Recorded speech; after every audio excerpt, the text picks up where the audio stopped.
Baghdadi women in Sydney and their position as central, the heart of the family. This is kind of bridging between three communities. The first paper has been published about three generations of women in Israel, in a peripheral development town, which has been already published. And then I examined the relationship between women in the process of transition from their homeland, from Iraq to Israel, and find out what's happened in the process about the position of these women.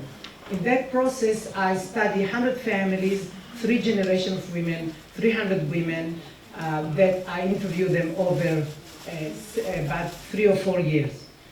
Right now, I embarked on another project about the Israel community. The majority of the people I've interviewed already, it's about 34 families, among them 18 women, some 8 years old, 28 years old, 56 years old, 59 years old, among 3 generations, and to see again the centrality of these women in passing on the tradition, the culture, etc., etc. Today, I will talk about 3 generations of women, which I study for my PhD, but in my PhD, a central part of the PhD is a family, the Sephardi family, and another one talks about the connection between residential and the centrality of the women and mobility. So now I would like to show you now a map. Okay. Let's see this one. Okay. In the process of my PhD, while studying the community, I did map all the members of the community that listed on the Sephardi registered, all the members of the Sephardi community. I mapped them all over the area where they concentrated. So you see the concentration really in Bondi, North Bondi, all the eastern suburb. And actually, today you can actually look in the internet and find everybody can see his own home in Sydney directly. It is fascinating. This is the first map that I'd like to show you. So you can see the concentration of the Sephardi community in Sydney. And now I'll show you the other map, which speak more about the connection. This is, one second. Make it a little bit bigger.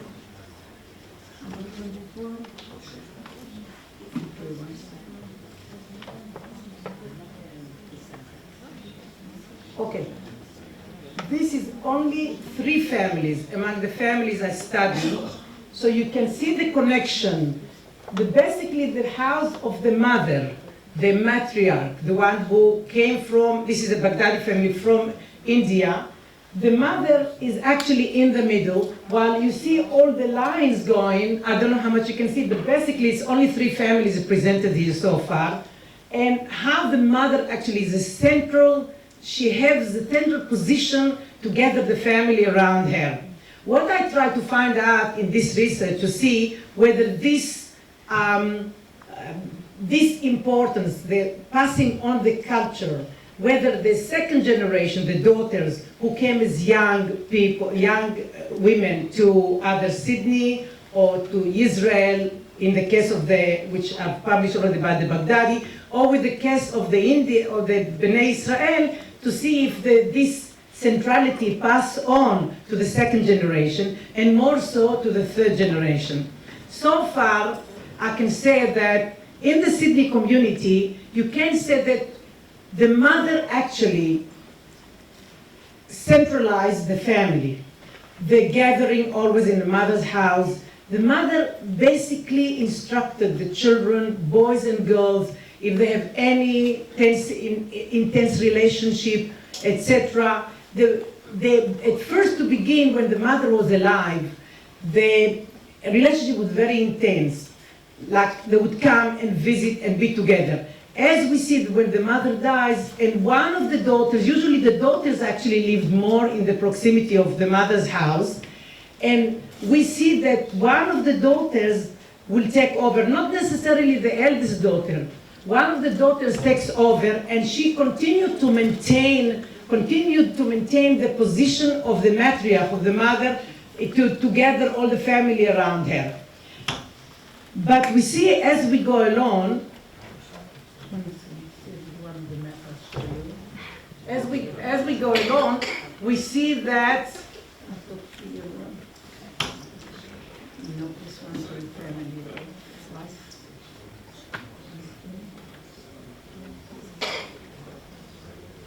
okay, this is the family, the name are pseudo anyway. This is the family of, you can see the children, but the connection between them are marked with lines. The hard line is when very strong connection. The other line you can see that the relationship with the arrow, how they behave towards each other and how they see each other. When some of the members, particularly the men, when they moved away from the area, the Sephardi area, even within the Sephardi area we find different classes, like Bondi, North Bondi,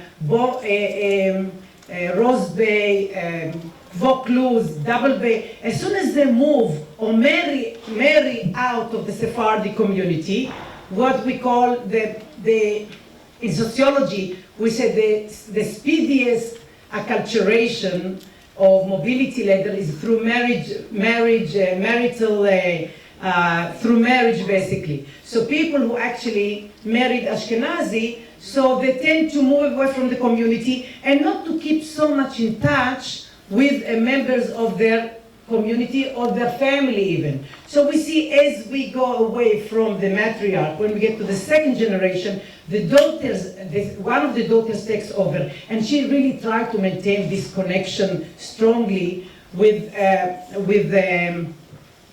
all the members of the family. But now the meeting will be more like by telephone, more loose, on holidays, rather than meeting on a monthly basis, and rather than telling each other and helping each other economically. Now we see, I have another map which I will not show you, I don't know how much time I have, but the other map that we have one daughter and two sons. The son actually married up and became quite rich, and they would not really help the daughter who stayed close to the mother and took care of her and helped her. So we can see this.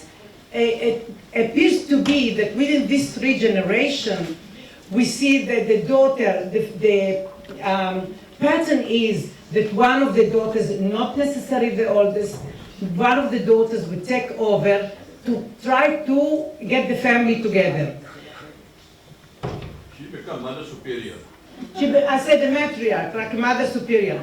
And this is true. This is like, she will take over. Now we see also the identity. We see that the mother, the matriarch, the mother who was born, who came as an adult with few children to Sydney or to Israel, the same thing that the papers have been published already, and the community that I'm studying now exactly the same. I interviewed a woman of 80 years old from Bnei Israel. It is amazing how much everybody gathering around her, whatever she says, it goes. When it comes to cooking, what kind of culture they have.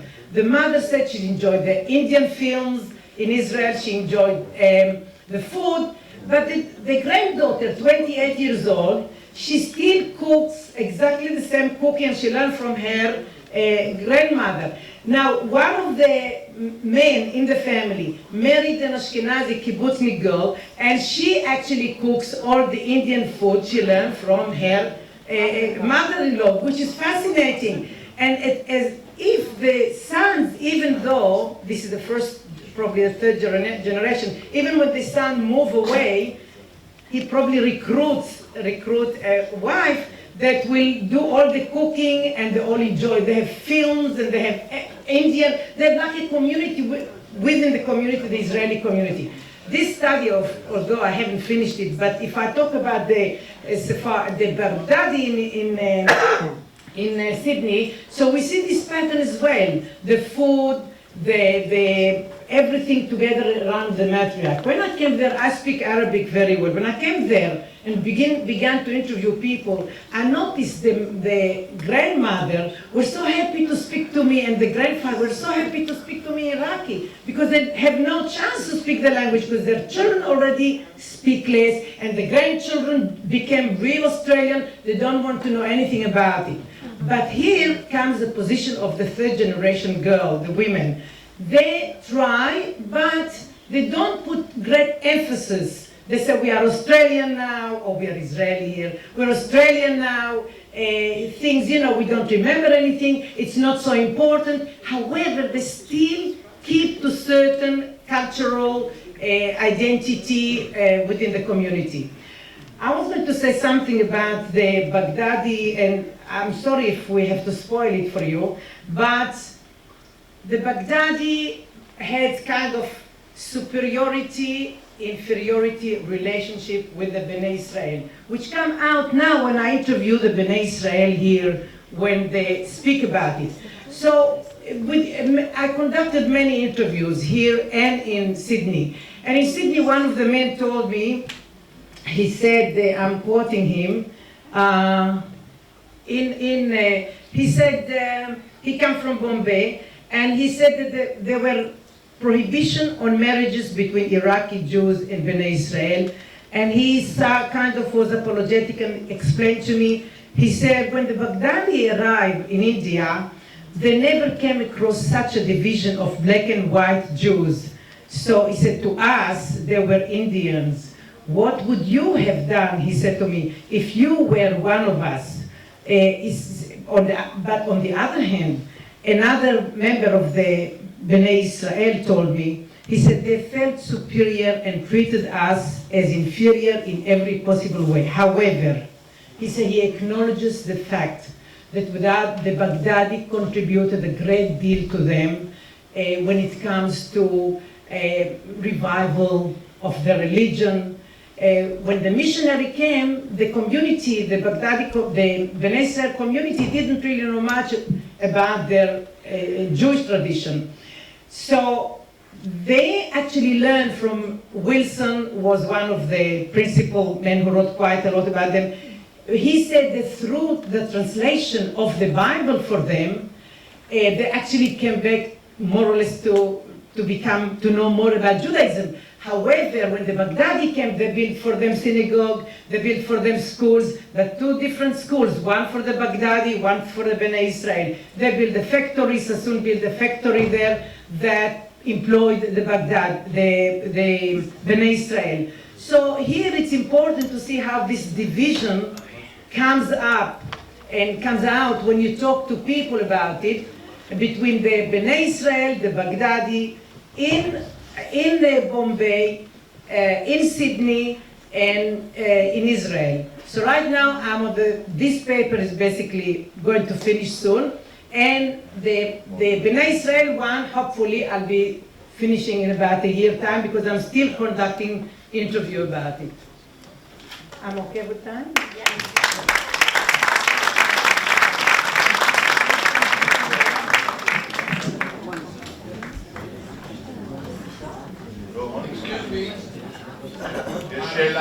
I would like to mention that in Calcutta, I was born in 1936. From that time on, there was no division between the Bnei Israel and the Iraqis in Calcutta. In Calcutta.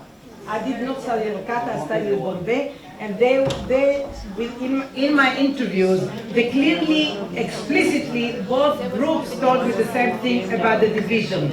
I don't know how many, I know that in Bombay there were about 20,000 Jews. The majority of Jews in Bombay, they were of Bnei Israel. And there was about 5,000 or 6,000 of Baghdadi Jews in Bombay. So they kept basically, don't forget, we just heard in some of the lectures here that they wanted to become like European, like British. So they did everything in their position. There's in sociology the theory of anxiety, status anxiety. And this theory says that when the more people are alike, they will be more anxious about their position. When somebody from a lower group become very important, like a judge or some important person in society, he will be very anxious not to help and not to socialize with somebody like him from his same religion, the same status, the same color. He will be very anxious not to help him because he will be afraid, because he comes from down below, from like inferior position to higher position. So he'll be anxious for his position, that if that person will not succeed, everybody will say, oh, it's because of him. He helped him. So this is a very important like theory in sociology about status anxiety. Therefore, as it was mentioned here, the Iraqi, the Baghdadi were like white, light complexion, fair. So they wanted to socialize more with the British, to be more with the Europeans. And to them, this like group, like Indian caste, because if they were even under the British, they were like a caste. They were oil crushers, and the all, one of the Sameman, one of the symbol of their separation is like they didn't work on Saturday. So they really wanted to keep away in order to rise, and even the synagogue. And the story is a very interesting story that when the Bnei Israel, when the Baghdadi came first, they prayed in the synagogue of the Bnei Israel, and they socialized with them. Gradually, as their number increased, they started separating. So much so, when the cemetery, the first cemetery of Bnei Israel was full, and they wanted to bury their dead in the Baghdadi cemetery, they were refused. You know,